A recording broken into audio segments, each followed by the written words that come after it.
Greetings from the edge. I want to talk about a man. We'll call him Fred. And about 4 years ago, I saw him and everything in me went, Shazam, that's just a beautiful person, and I just felt champagne bubbly. And I know at the time that I had a good 15 years of momentum behind me that was negative. And he manifested right out of my experience sort of as soon as he came in, before I got a chance to know him or he got a chance to know me.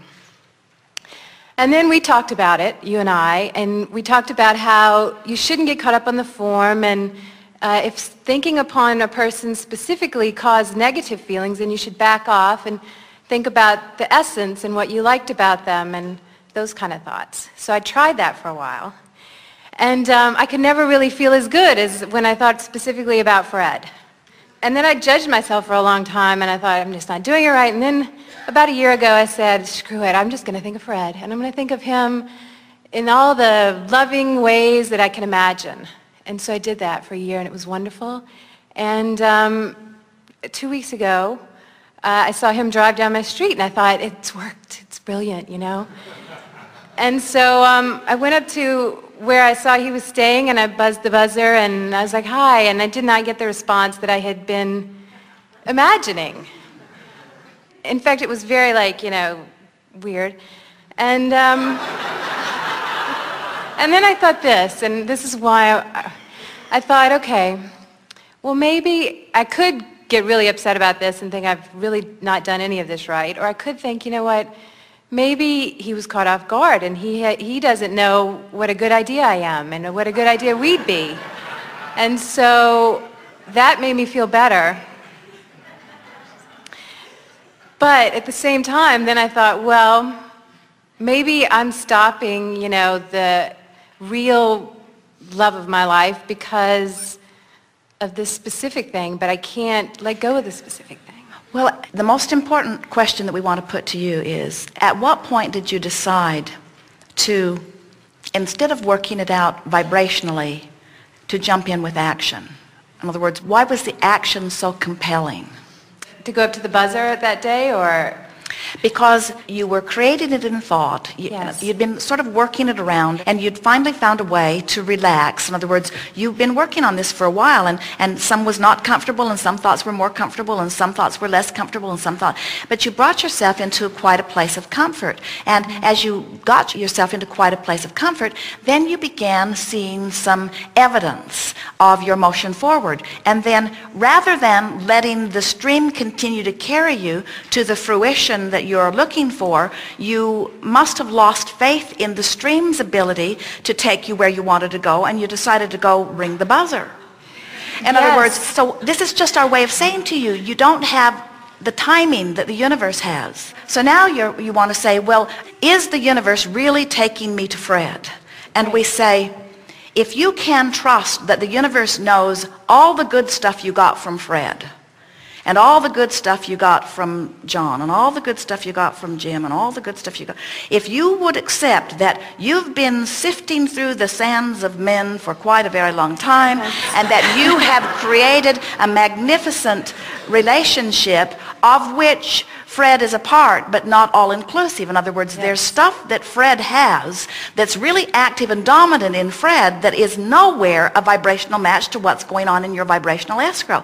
So meanwhile, the universe knows full well what you want and knows where all of it is and is calling you toward it and giving you evidence that you are focusing well, but all of a sudden you want to jump in with both feet and with all of your action and go ring Fred's doorbell, and the universe is saying, wrong doorbell, wrong doorbell, wrong doorbell, okay, wrong doorbell. This is the idea on that. I want to go, well, if Fred's not right for me, shouldn't I get to have some experience with Fred and then go, okay, no, thank you, Fred? Why does the universe get to say, Fred's not yours?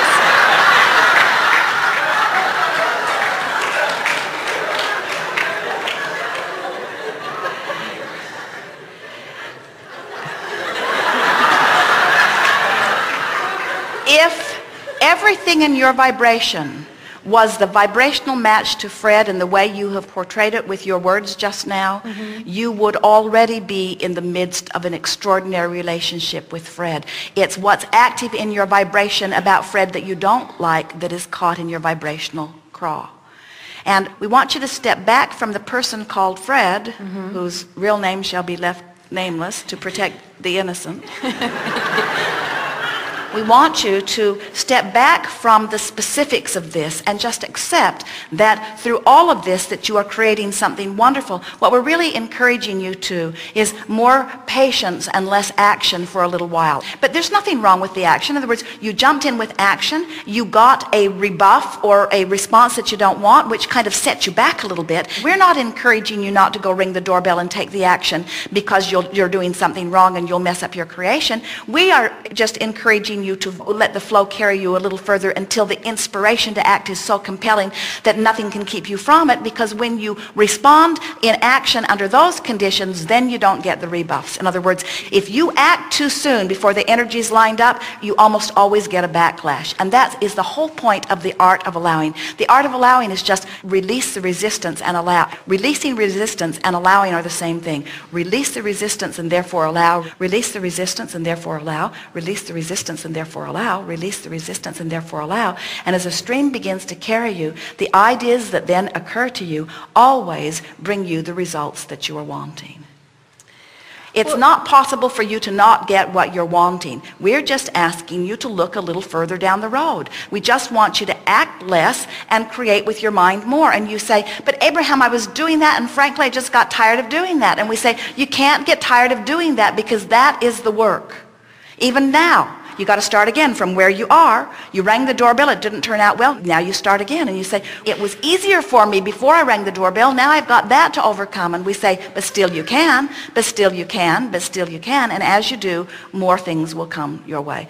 I want to know, I guess, how I do let go, because there's a part of me that's very tired. And not just from this particular person, but of wanting that match. And I want to be able then, if I have to let go of Fred, if Fred can't be in my future for whatever reason. Well, we don't want you to let go of Fred, and we don't want you to let go of the essence of Fred. We don't want you to let go of the idea of Fred. We don't want you to let go of the idea of the relationship. We just want you to let go of the resistance, which means we want you to let go of the need to control Fred. How can you feel when you have let go of the control and you are letting the universe do its work on your behalf? How can you tell? Well, I feel really good, and I feel relief, and I feel comfortable. Whenever thoughts of him come up and I feel comfortable, then I think that then I'm in the stream. I'm okay. I'm letting go. And what kind of thoughts are you thinking, and how do they feel when you know that the opposite of that is happening? When I think, oh God, he'll never like me, it's just never going to happen, this is ridiculous, what am I doing? I'm fixated on something. And which of those kinds of thoughts do you think most? Well, in terms of airtime, in other words, yes, percentage-wise. Just on a normal day-to-day basis, do you have more positive feelings or negative feelings about the subject of relationship? I have more concern generally about relationship. More concern than? Then, of course it's going to come. Of course Fred will come, or whoever So will you're come. saying that more of the time you are pointed upstream than you are downstream. So that accounts for... More of the time I'm working on it. Do you know what I mean? It's a constant working on with me. All right. So now you've come around to the subject of this discussion. Yes. So is working on it helping? Obviously not. So how does one stop working on a situation? How do you stop doing that? I guess you try to stop thinking about all of it altogether. Well, what you do is you let your desire for relief be more important for now than your desire for Fred. Mm-hmm. Because both of them are in the same direction. Right. And that's why when you say, I'm just weary of this, we say, well, that's a very good sign. Because when you're weary of something, it means that you're getting ready to stop the struggle. You see, we want to convince you that you cannot not get what you want. Right. But you can prolong it by struggling against the current. And so the reason that we're belaboring this with you is because we want everybody to stop for a little bit and identify what are your reasons for pushing against things. In other words, we know that you ultimately want the relationship that you want, so what is it that makes you and almost everyone else unwilling to just let it go, to just drop it, to just say, all right, step 1, step 2, step 3. Step 1 is launch the desire, and boy have I done that. And step 2 is source answers it, which means it's already done, which means I'm being called toward it. And step 3 is I just have to allow myself to float freely on the current that's moving toward what I want in a free-flowing environment until I get there. If you know what you want is there and you know you're floating, then why would you feel anything but joy? And we say you wouldn't if you were floating. It's the paddling upstream thing that makes it not feel fun. So just stop that. We would encourage you to get off the subject for a while, find some other things that are important to you. Don't belabor it. Don't keep working at it. Don't keep up the struggle. Mm-hmm. You see, every subject is really two subjects, what is wanted and lack of it. And it's a fine line when you activate a subject of your desire to activate it with the flow or against the flow. And if your habit is to worry about it, then every time you activate it, you're going to worry about it. So you've got to find some way of disengaging from that need to do something about it. We don't want you to give up on your goal or give up on your desire. In fact, we know you can't. You cannot be less than life has caused you to become. But you can allow yourself to go toward it, or you can keep yourself from going toward it, and you can tell in the moment of the discussion which you are doing. So now, give us some reassuring words that let us know that you are able to release the struggle and go with the flow. I very much want to believe that I can look upon something and say I want that and not get wound up about it and not get tensed about it. I want to be able to create specifically one day. I want to figure out how I can create specifically and be letting go at the same time. That's the question of the day. In fact, it's the question of this workshop. In fact, it's the question of creating. It's the best question we've ever heard. How do I find my place within this? If the universe is orchestrating and if I am deciding through the deciphering, then how do I know when I'm getting in my own way? And we say tension starts to come over you. How do I know when I've gotten out of the way? I start to feel more relaxed.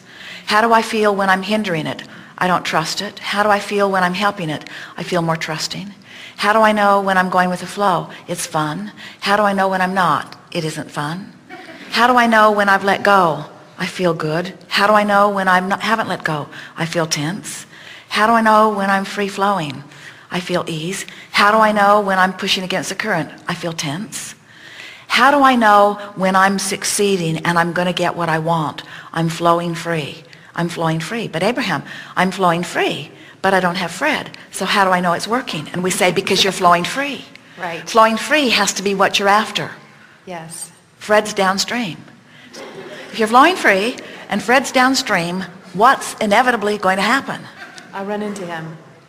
You will. And when you do, it won't be something that you've orchestrated in a way. It won't be false. It won't be contrived. It won't be manipulative. It will be a rendezvous that flowing streams have orchestrated. And when it happens, and I come into contact, and I recognize and I see through the way that I feel the perfection of this relationship, I won't say, are you Fred? Because it won't matter. Right.